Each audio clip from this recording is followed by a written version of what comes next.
and we've worked with many of the best bars in the world, industry of rock and roll, from Rolling Stones, Led Zeppelin. I include Kiss as one of my favorite bands. Uh, we want to welcome the legendary Eddie Kramer.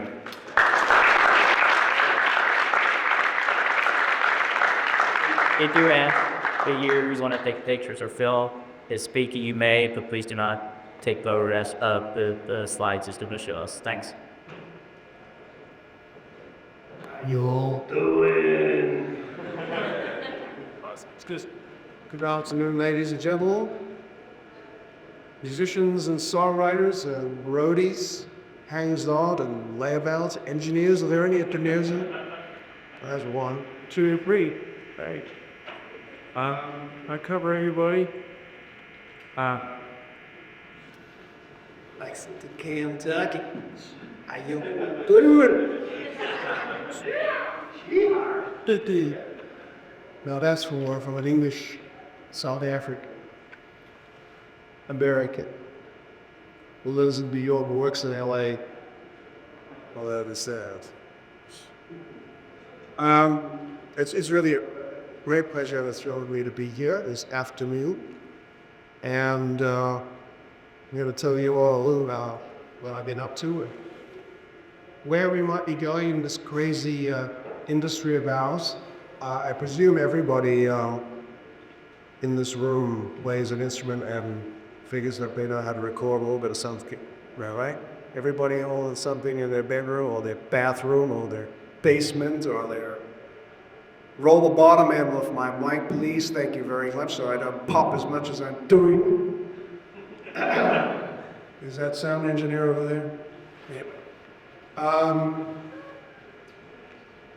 Yeah, you walk up stuff in your house that you can record with. Everybody has that. What do you have? Pro Tools? $50,000 Pro Tools rig? Yeah, right. We got one of those in each room. Seriously, what do you all have in your houses? What do you have? I have a digital eight. Digital 8 tray? 60 what? Analog? I'll say so, man. Who has any analog? Yeah. We Korean 2-inch. No way. It's a It's Perks. very nuts. Very nice. But basically, you all have something that you can record in the lead. That's good. Yeah, that's a whole area we may touch upon, because I'm not going to talk about, the basketballs. I may talk about the Yankees. Ooh, it's so sad. But, yeah, I the, stick it. Excuse me, while trip was followed by here. Yeah, it's like I said, this is a crazy nut business out there. Can you all leave me back there? Is it all right? Use the more. Well, Use the more, man. yeah, that's what I think. Yeah. Good hour, engineer, too. Thank you, man. As an musician, engineer, just turn me on the week. Just a bit. I was at a test. 1, 2, a little bit. Actually, a little bit of tom would be nice too. Lovely, beautiful house. You can hear me now. Yes. Oh, lovely. Normally, when I do these things, I talk about microphones and studios and recording and all that stuff. If you're interested, man, it's all about that. But it's a little different because I wasn't quite sure who all was going to show up, and I'm glad there's musicians and songwriters and people like that. That's great. When I start recording a band, it's to me that's the challenge. That's the thing that keeps me still loving this business, and it's a thrill every time I'm going to take this thing out of your hands. Too damn full. I throw it all around. Yeah, give me a little bit of cable. I like to think that the process of recording a band, that after me is the big thrill. That's the thing that still gets me really excited. I'm working in LA right now with a band from Norway called Hang Face. And by that name, you can pretty much determine that they're a hard rock band. But they're very cool. They got a lot of strong melodies, and they use acoustic guitar with, you know, the heavy guitars, tunes of C and D drop C, all that kind of stuff. You all know so movement. So we got a lot of this stuff, but as well as a nice acoustic guitar, so there's a lot of dynamic range that's going on. So I found this band, funnily enough, at a convention similar to this, except on a much larger scale. You all heard about South by Southwest, down in Austin. I met them there about 2 years ago, and thought the music was pretty good, and we kept in touch. They managed to finance the entire project from Norway. Excuse me, with their own money, paying the studio, me, their airfares, living in America for 9 months in a rented house, and they're going to go on the road, et cetera, et cetera. They've raised already close to $300,000, which is amazing when you think about it. A band from Norway raised that kind of, well, what they did was they had a very interesting thing. They decided to okay, we're in the business of making a record. So if we're in the business, let's put a full business plan together. And they actually went to the local business communities and raised capital. I'm thinking, geez, that's a pretty smart idea, you know. Instead of struggling around, finding 5,000 here or 3,000 there to sort of go and make a demo, they said, well, let's go for the whole hog. Let's just get all the money we possibly can to last us to the point where we're actually going to make a record with somebody who's well known and will sell the product. And that's what they've done. And it's to me, that's encouraging. That shows initiative, and it shows brains, and it also shows that they be able to separate the business side and the music side. It's a tough thing to do. You almost have to be schizophrenic to do that. Because normally, pardon me, normally it's not the area that a band would get into. Normally, how to give crap about, I'm just going to write the music. Who the hell cares about a manager? Who cares about an agent? But you have to. It's so much harder what to do. Anyway, like I said, getting in the studio with a band is still for me a great thrill. That's when you get into that pre-production mode. And by the way, that's where you make the record. You don't make the record in the studio. That's purely mechanical. Yes, you can get creative, and you can get creative with your overdubs or rest. However, the record is made in pre-production, in rehearsal. And it took us about 3 weeks, maybe close to a month, of very serious 8-hour days, because I don't like to go any more than that when I'm doing pre-production, because I think, first of all, your ears get tired. I was weird. By the way, that's the one area I can't control. Excuse me, I have a little bit of cold. That's one area I cannot control, and that is the level that the band plays in rehearsal. So obviously I wear ear protection. Very important.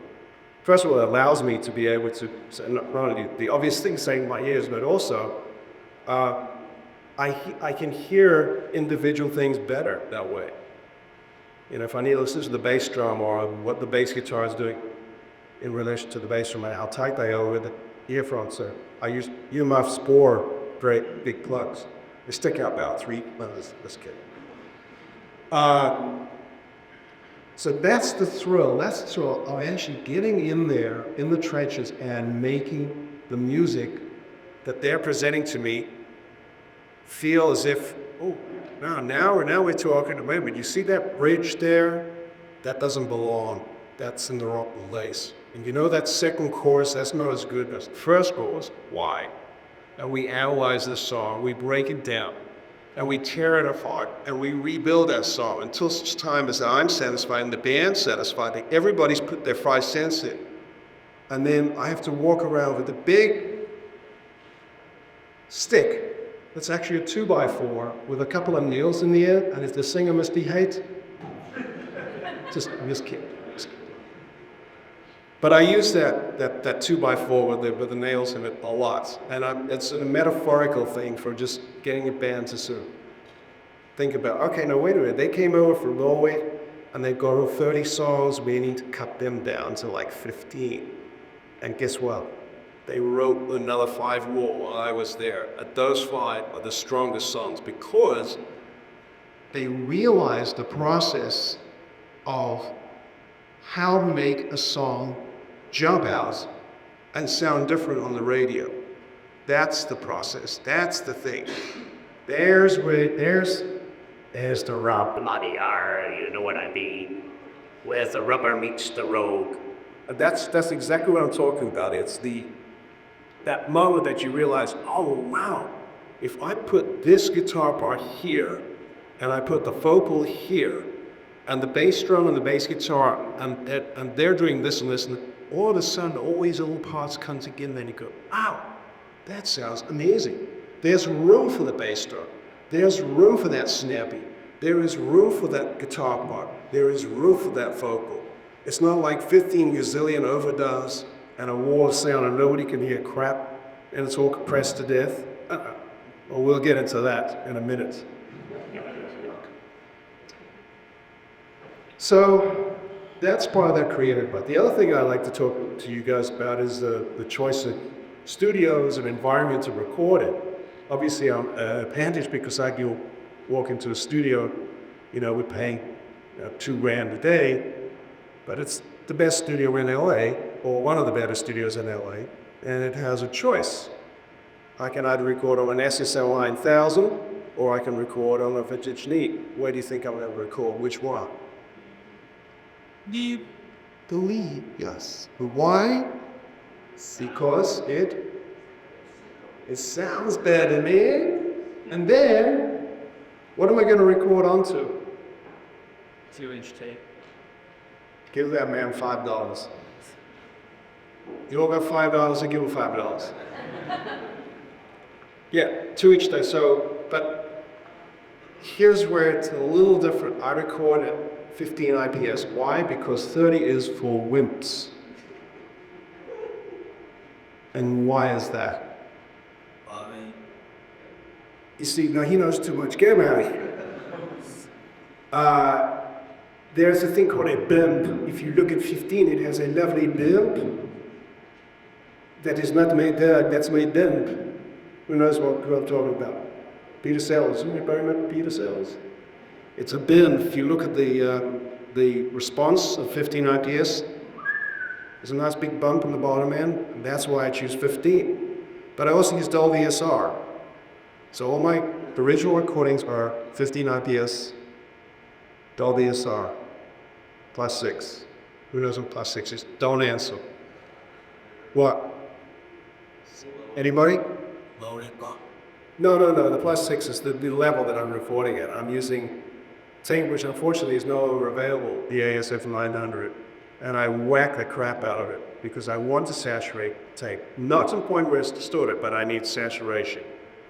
Now, I've recorded in a great sounding room with a fabulous vintage knee board with the great outboard gear to, as much as I can, to what tune? Anything anybody knows what tunes I'm talking about? Ramp tube. Huh? Ramps. Pressure. Yes. EQ. What kind of EQ? Anybody know the name of a Pultec? Anybody heard of Pultec? Yes. Pultecs, LA2As. Got 2s in them, right? 1176s, they don't, but they still sound fat. So we've got all this great analog gear that I'm using to record this band in a great sounding room. We've got our arrangements, we've got our songs together. And now I have a choice of microphones. I can use a $20,000 251, or I could use it. I saw this thing over here, so this was really interesting. This piece of crap over here, it's probably $5, but it might sound cool, right? This is an old EV. I think somebody used it for a suppository once, but it is. But anyway, oh yeah, but that was funny. I have to tell you because this the Norwegian band I was working with somehow or other Poet Suppository came out, and we have a wall chart with all the songs in it. We named one of the songs Suppository, and they had to learn the word and figure out what the hell it meant. I won't go there any further. It's too disgusting. But so I can use that 20,000 blower mic, or I could use a bunch of shrill mics for saying. Use all the time. I love the way shrill mics sound, and use the 56. Those are the 56 is. It's a new. It's like a halfway point between a 57 and it's a little mic scope about this big. It's going. Anyway, it's great on the snare. There's a new mic that they have called a KSM 32. There's a KSM 44. And there's a KSM 141. Those three microphones, I had a little bit of a hand in the design of them, and I'm very pleased with the way they came out. Great sounding mics. On the bass drum, I'll use something like, I'll use three microphones. Anybody?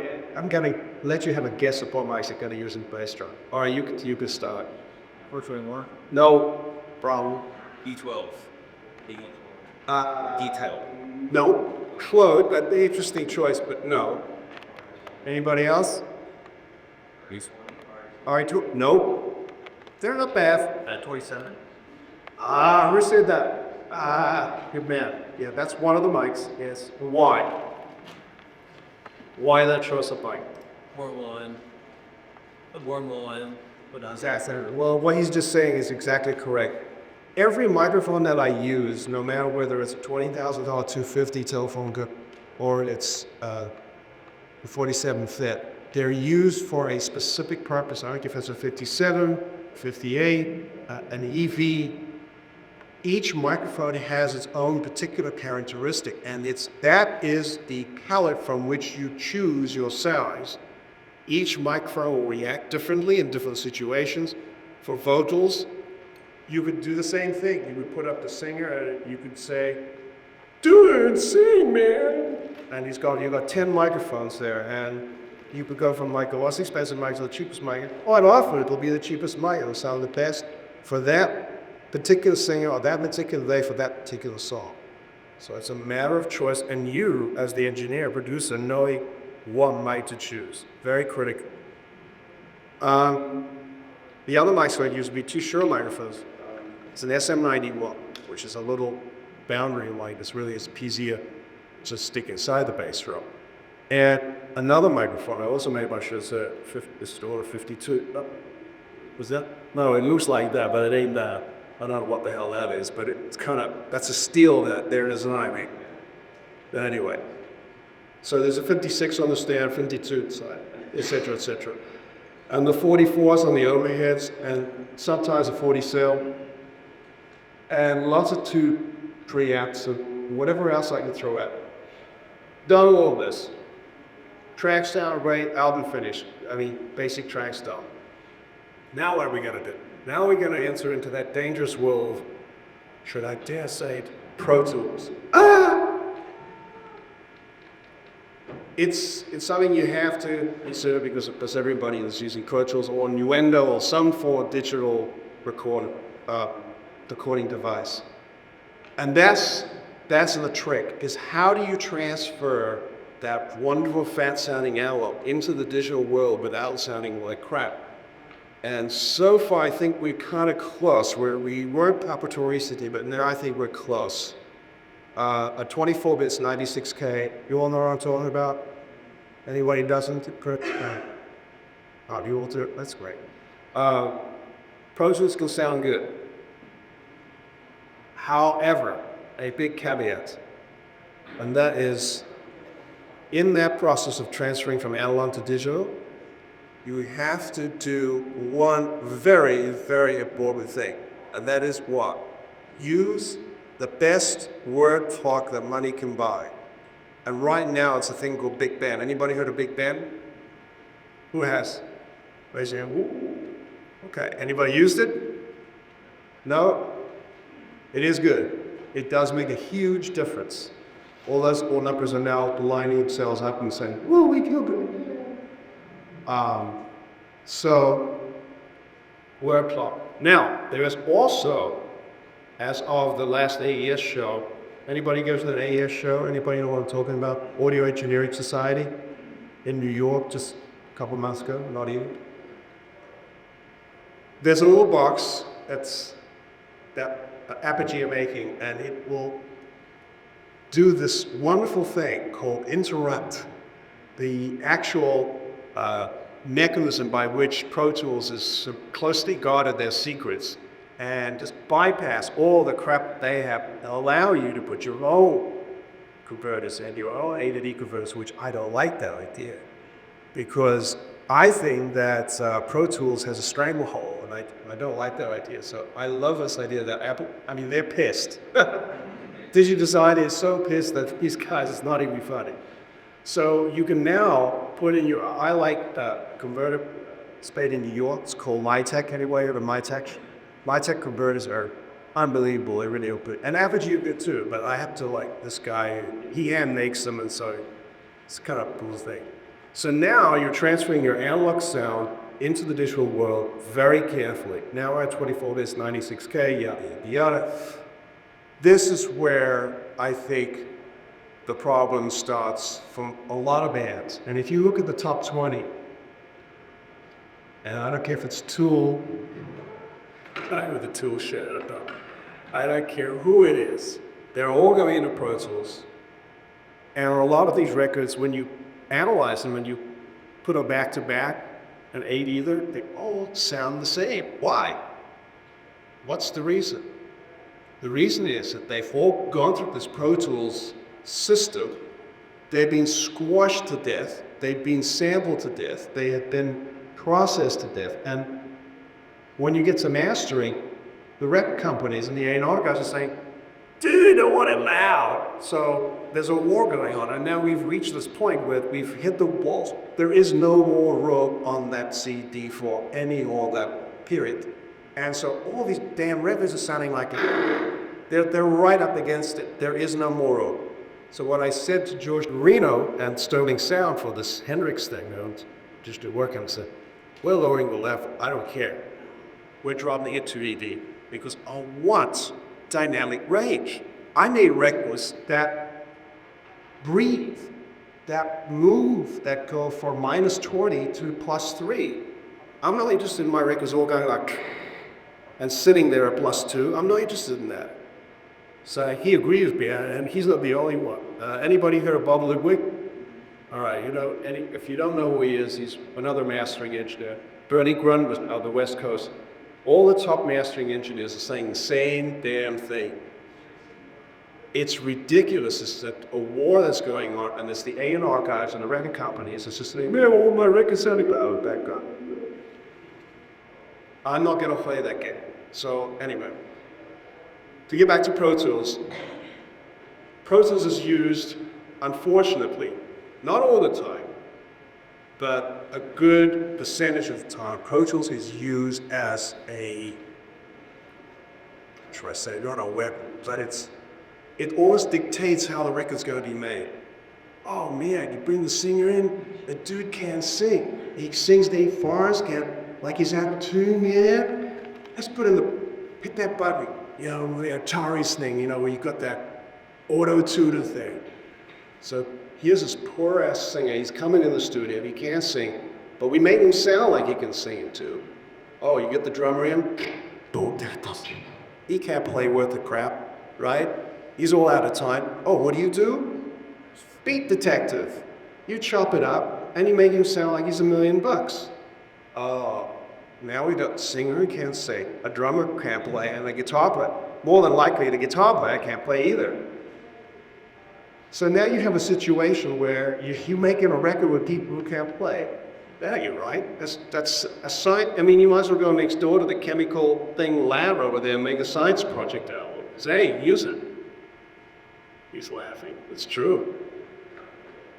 So Pro Tools can be abused like anything else, like any other good piece of technology. The idea is not to abuse the technology. Don't think of Pro Tools as a means to it. It's there as a working tool, the same way the microphones are there, the same way the console, the same way anything else. Where Pro Tools, for me, is a savior is, for instance, I'll give you the classic example. I just, not only the 48 hours ago, I was in LA and we had finished all these tracks and I started to mix, and the singer became really ill. And I had 2 to 3 things that I wanted him to sing. He can't sing anymore. His voice is gone. He's really ill. I mean, he's got the flu and stuff. And I'm desperate. I have to finish the damn mix. There's where it saved my butt, and saved his butt too, because there were 2 words that one was a little flat, the other was a little sharp inside it. All right, okay, I'll go in, we'll see what I could do. And we go to Antares and we just find a couple of words, and that to me is acceptable. But to go the other way that I've described to me is unacceptable. Use it as a worthy tool, but don't abuse it. That's the thing. Amphon. Who likes Amphon? You know what I'm talking about? Who knows? Amphon is this proprietary thing in Pro Tools where, it's got a list of a gazillion types of effects and stuff, and preamps, TikTok, which is fine.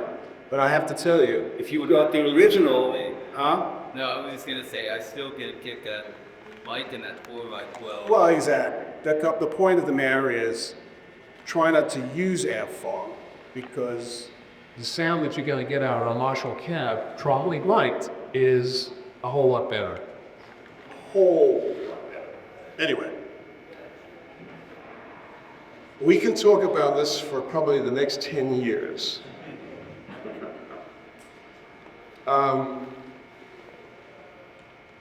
I could talk about gear and stuff.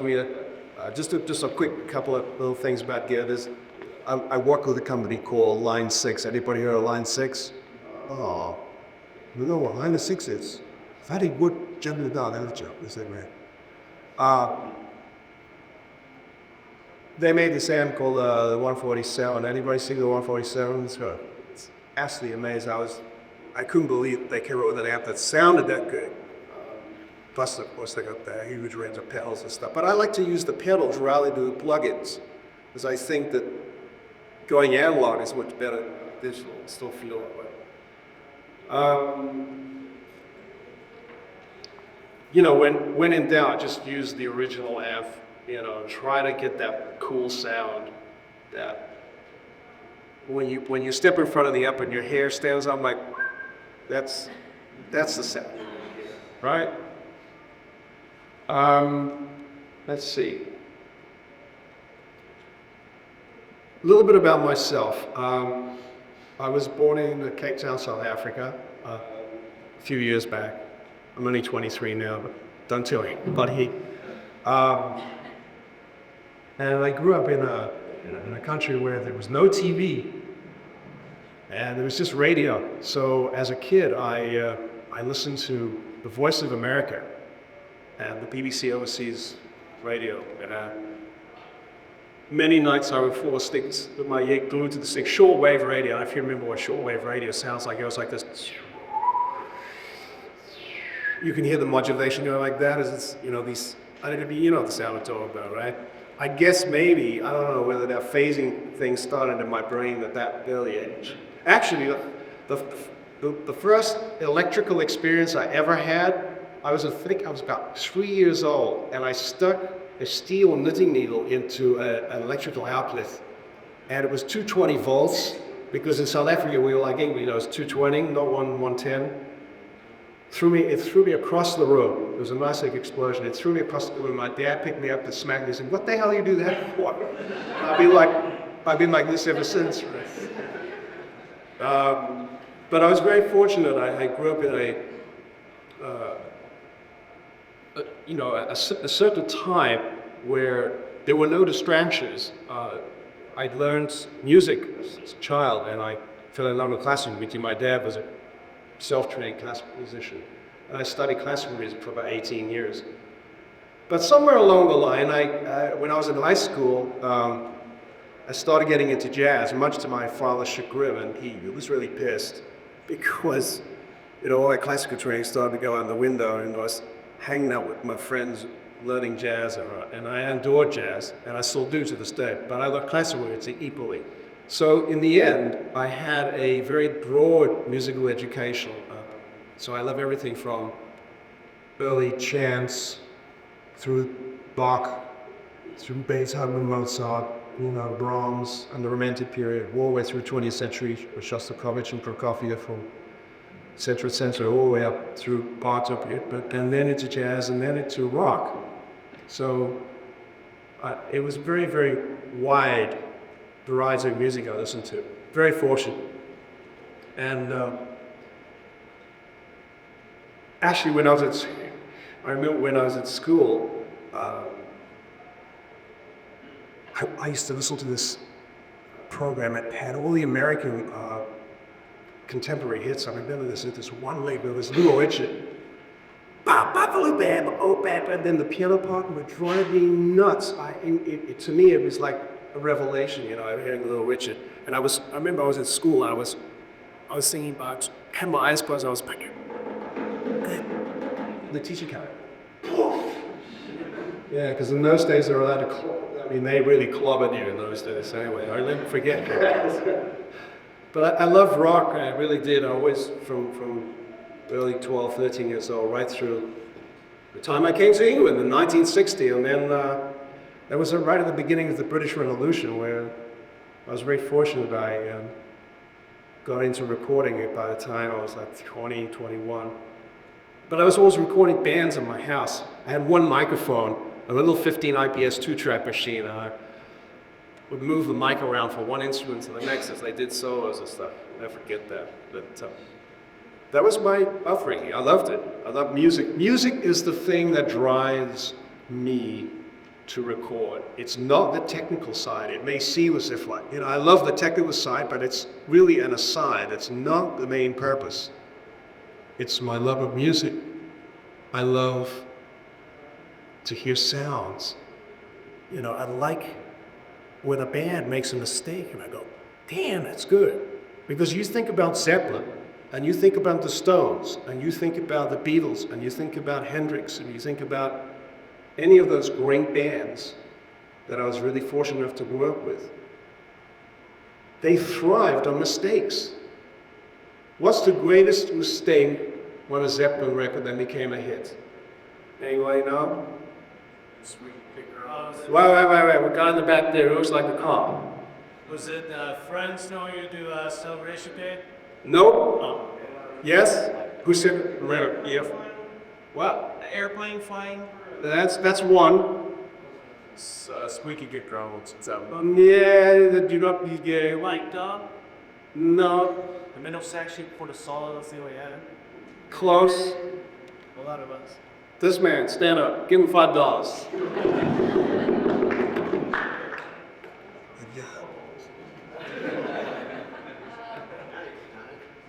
Let me in, baby. I like that. That was pretty good. Yeah, it's a whole level up. And what's the section? All right, I'll tell you the story. Zeppelin 2 was mixed in 2 days at A&R Studios. We did, as Jimmy and I, we just had to get it done. It was 2 days of mixing, that's it. In the middle of a whole lot of love, we have this 8 tracks, by the way. So track 7 is the main vocal, track 8 is a secondary vocal. It's done over on the time. And in the middle where you hear blah, blah, and then you hear the other vocal, that's a mistake. It wasn't supposed to be there. And I said, and I couldn't get rid of the damn thing. It kept popping up, and the fader was bad, or who the hell knows, whatever was going on. I said, I can't get rid of it. So I just went, and I threw a whole bunch of reverb on it. And Jimmy said, yeah, leave it, let just like that. And that became the record. But it was a mistake that we capitalized on. We didn't care about the hiss. We didn't care about the noise. We didn't care about the fact that there was an extra vocal and we couldn't get rid of, which in Pro Tools you would have just gone, it's gone. That would have been a terrifying thing to think about. That woman, right? Give him $5 for that. I want to see all the change. Come on, man. No, I'm just kidding. So mistakes. Mistakes are an inherent part of rock and roll.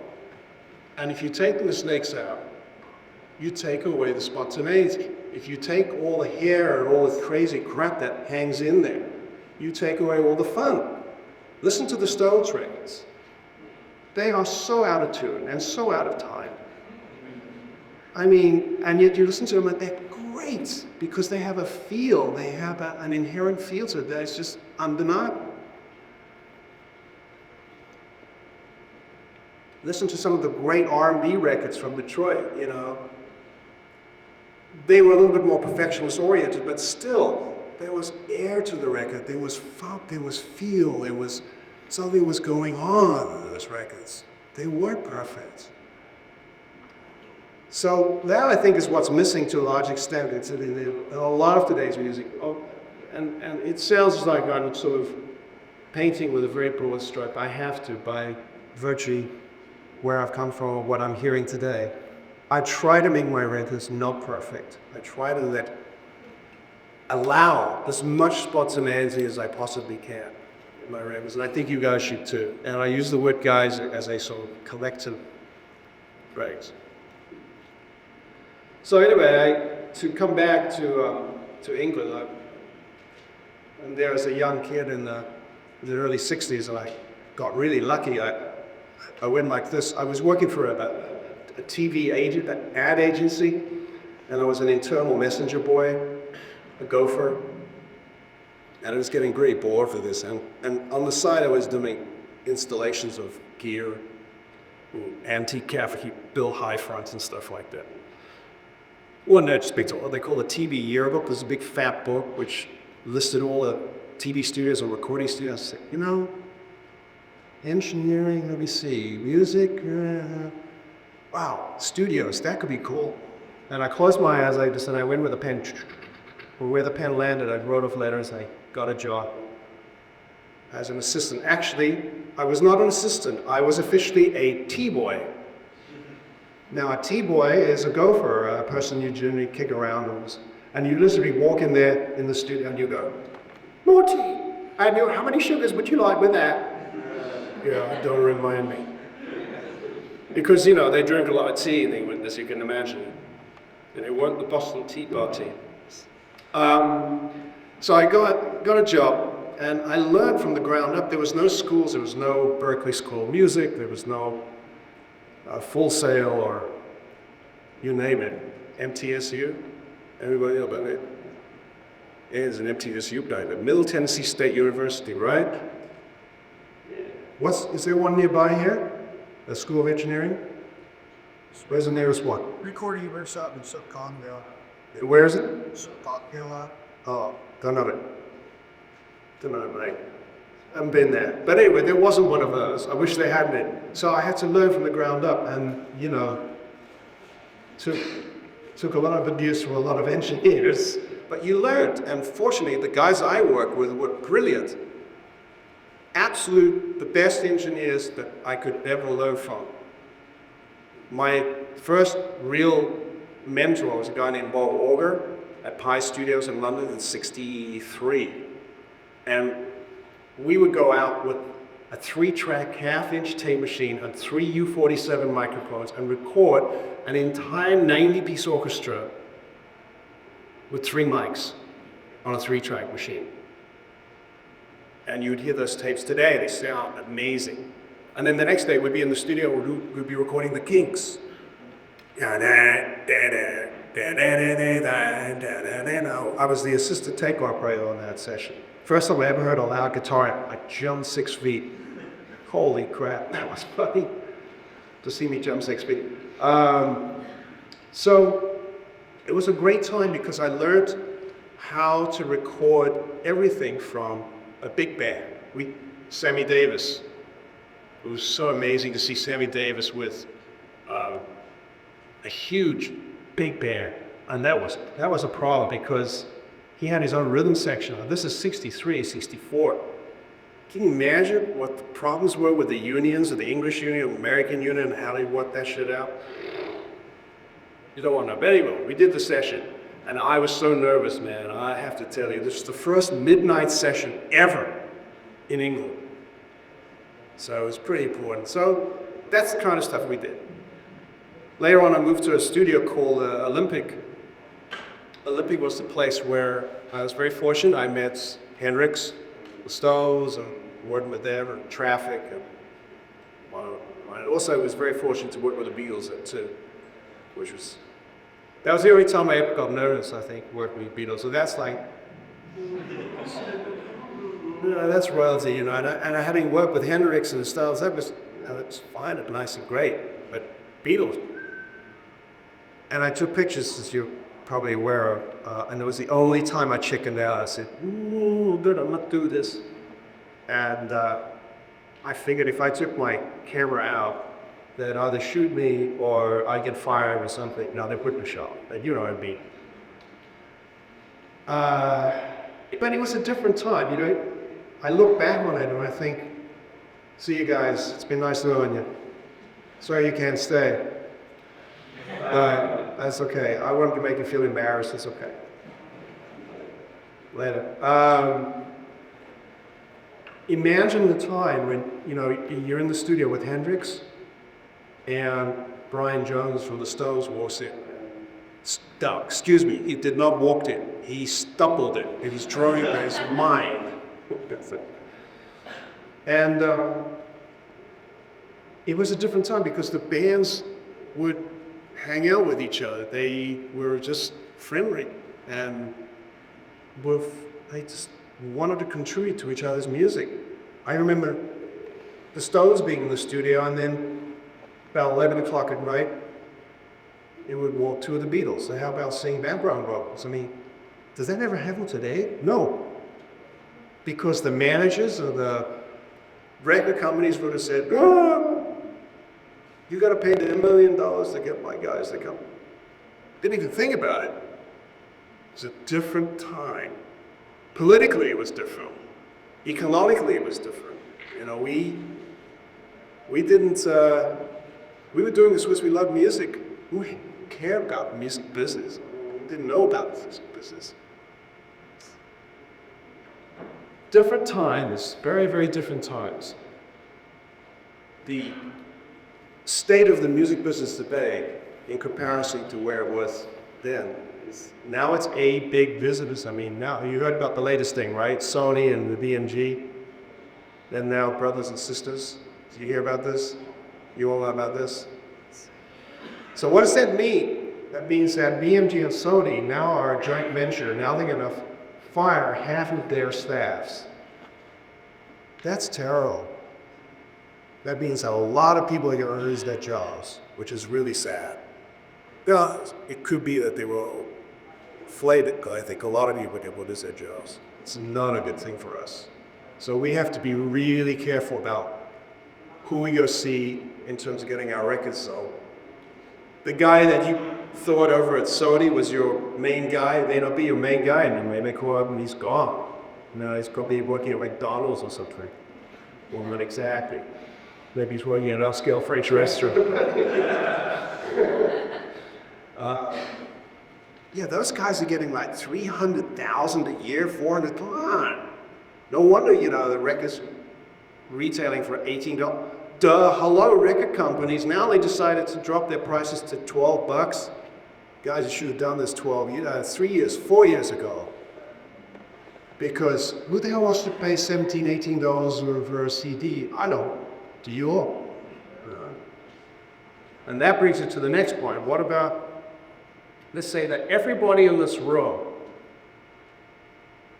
is one band. We're all one band, okay?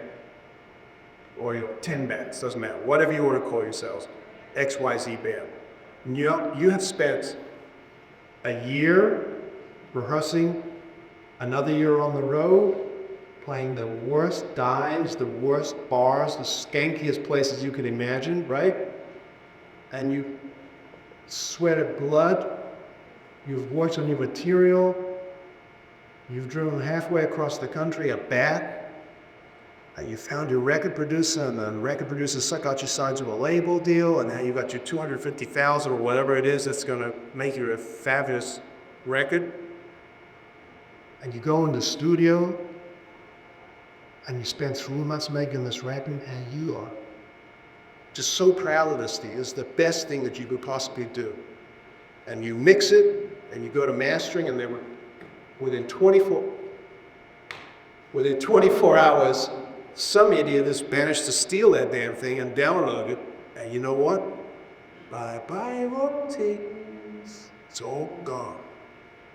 Because 40% of all CDs out there are being downloaded. Now, I'm not against downloading, but when my work and your work as a man, you put in all the effort, these are your songs, and you have worked hard. And it may not be 2 years, it may be 5 years before you get that record deal.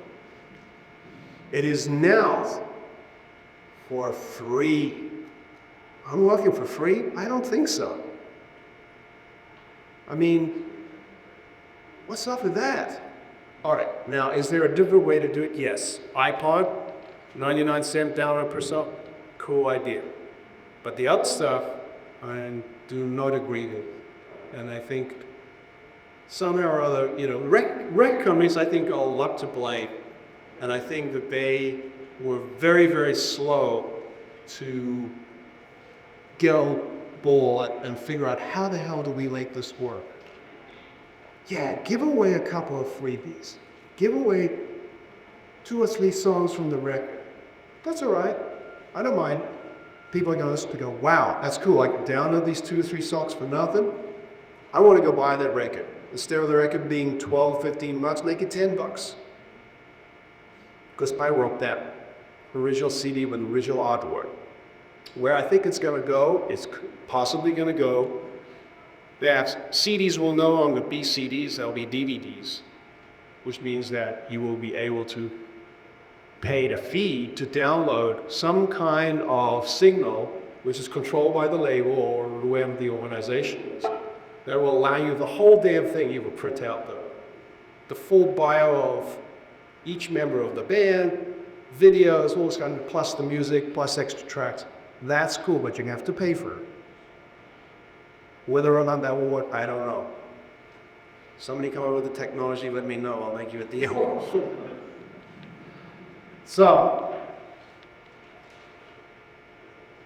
we talked about how you make the record, what's the vibe behind it, what's the technology behind it, how are we going to buy records in the future, how are we going to achieve that.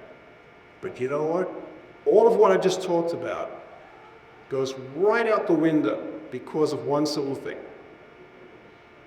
I can make a record on a cassette machine if the song, that's all about the song. If the song is great, I don't care, I can record it in this room, it could be a hit. I can record it using the suppository mic and a few other mics, and it would be great. It's all about the song. It's the song. First and foremost, it's the song. Then what's the next thing? The next thing is the performance. If that lead singer, female, male, elephant, I don't care, if that entity is able to deliver their song so effectively that when you hear it on the radio, go, wow, what's that? I love that. They're communicating something from here that you listen to it and you go, oh, that's great, but nuts, I like that. I don't know whether it's Tool, the White Stripes, or it's Barbra Streisand, I don't care. They're delivering something. So it's first of all the song, and all the technology can go out the bloody window as far as I'm concerned, because it doesn't really matter what you recorded. I mean, it's nice, but if it's not necessary, if that's, and then the performance, it's up to those damn